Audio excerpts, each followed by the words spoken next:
All right, we're going to go ahead and get started. I think that we're given the end of the year. There are a lot of players that got removed from their teams for different reasons, and we're roughly at that time where a lot of players are either going to get re-signed with their existing orgs, or they might get dropped, or something can happen. Usually around November, December time, that's when the contracts happen, and they usually happen for a year. So expect to see some degree of movement in Melee and Smash 4. The other time of the year where we see a lot of movement in player signings is around EVO, which is usually around July, which is actually in August this year.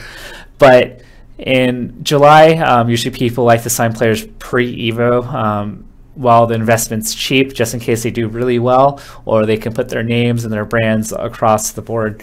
So I get a lot of questions about player sponsorships and teams, and I always like to start off with this disclaimer that an esports team like Cloud9 or TSM, those are teams and those aren't sponsors. Sponsors are people that provide resources for teams. So things like Logitech or Red Bull, or Axe Body Spray or T-Mobile that provide funds and resources are sponsors. But there are esports teams, and those are different. A lot of people in the Melee and Smash community get that confused.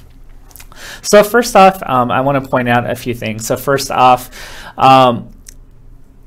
training, or in terms of getting signed, there's different levels to it, and depending on the type of player you are, you may get no money for being on a team. You may be getting maybe your flights and hotel paid for a couple majors during the year. Sometimes you can get a minor salary, or you can get a full esports package where you're getting a decent wage.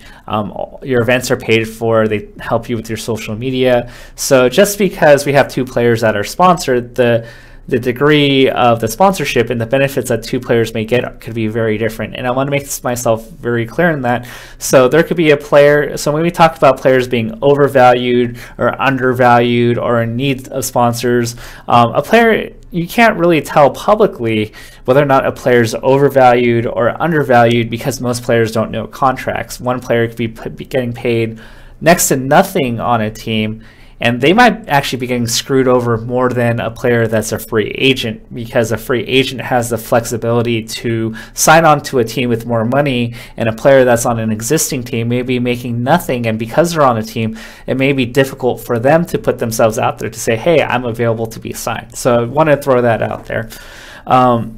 Now, one of the big things I've noticed is, and this is a big fallacy with the Smash community, is as soon as a player does decently well, they go, somebody sponsor this person. This person's doing really well.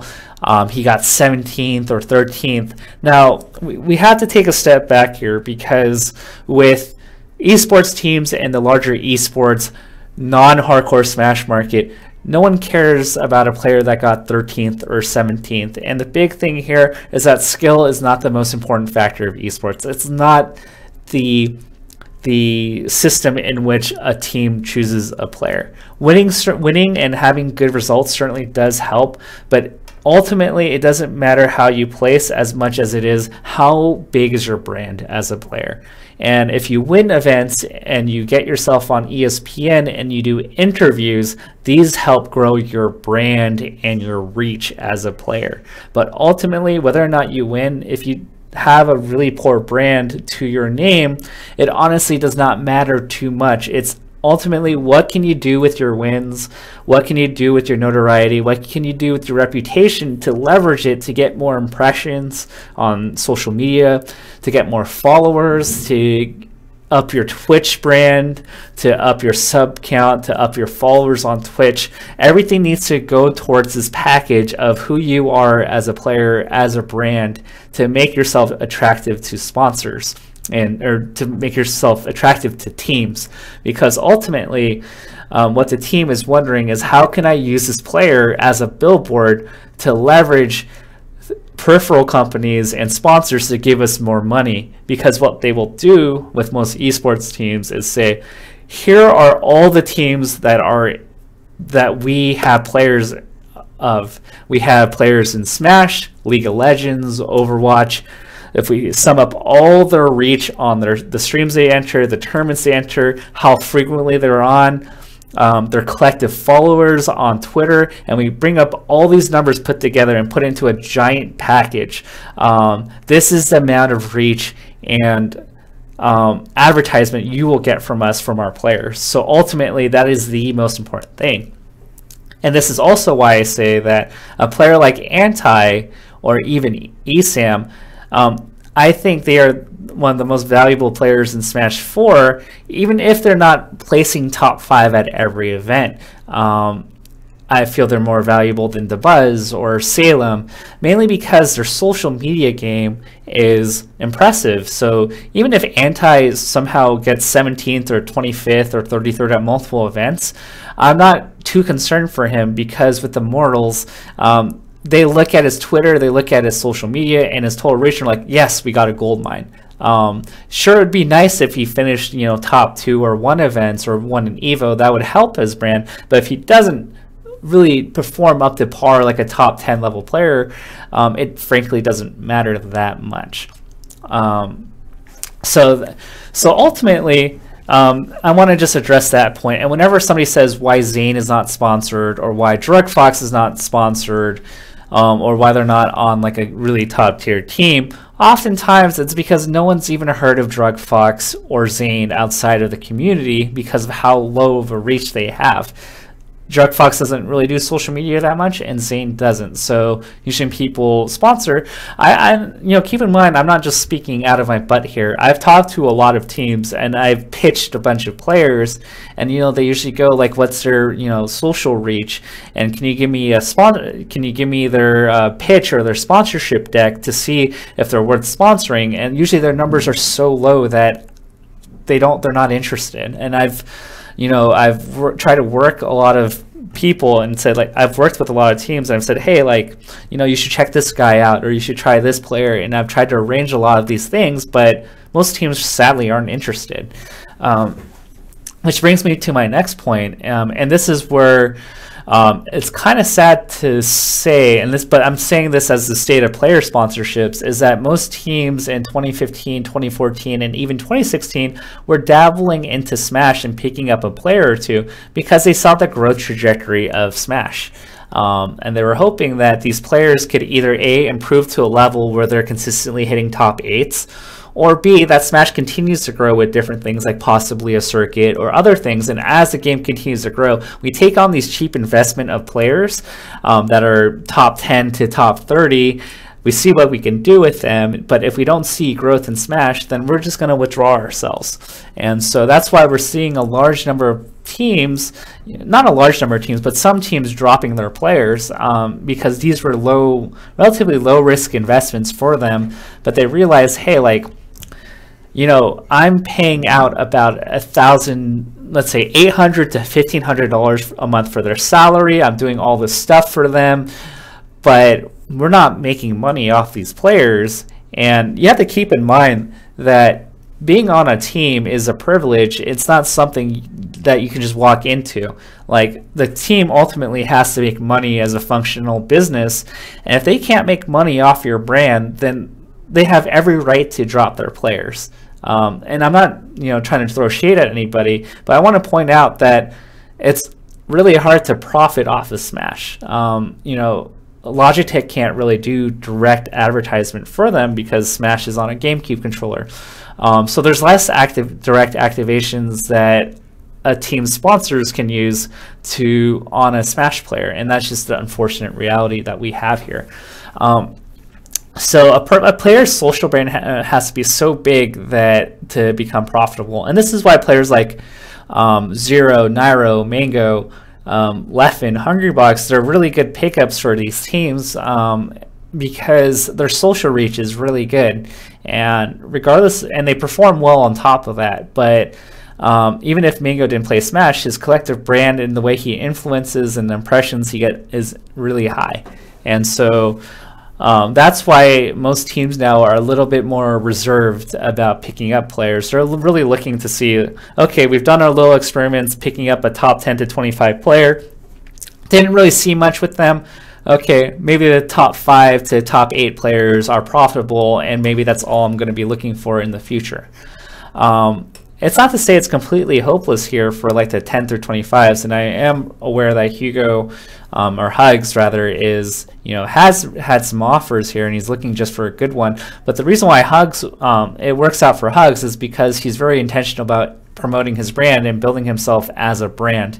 And that's what you're really going to have to do to be a part of a team and to see if you can make this a full-time journey. It's not just about results. It's not about performing decently. It's really ultimately what your brand is and how you can improve that so that you matter to an esports team. The other thing I have to kind of address here too is that I'm not going to really point out fingers or anything. And I wish Nakat the best. I thought I'm from the sports world, so personally, like, I thought the CLG letter was fine. Like, he underperformed, but I can see that as being very harsh. So like, I don't want to harp on him or send a witch hunt. But ultimately, I think what you have to realize, just like you go to college just for just like how you go to college not to just get a degree, but you use those skills to build your brand and your career into going to a path to make you money or to achieve some goals later in life. Like, college is just a tool that will help you get into different things. But a college degree in and of itself doesn't get you much unless you do something with it. Likewise, with a team, what a lot of players have done in the past, and I don't want to point out names, is they work so hard to get on the team. They start streaming a lot, they start practicing, they go to events, and all of a sudden, once they get on the team, they stop promoting their social media brand, they stop streaming, they stop training, so their results start falling apart.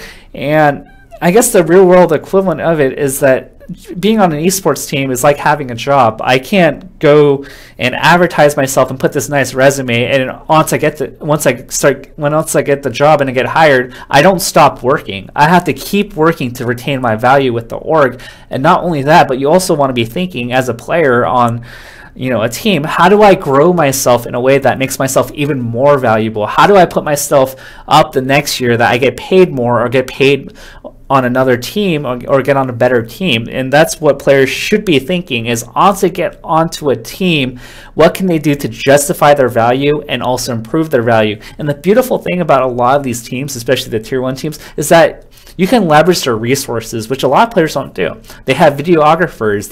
You can work with them and say, you know what, I want to promo my stream. Can we use your team's brand to tweet out that I'm streaming?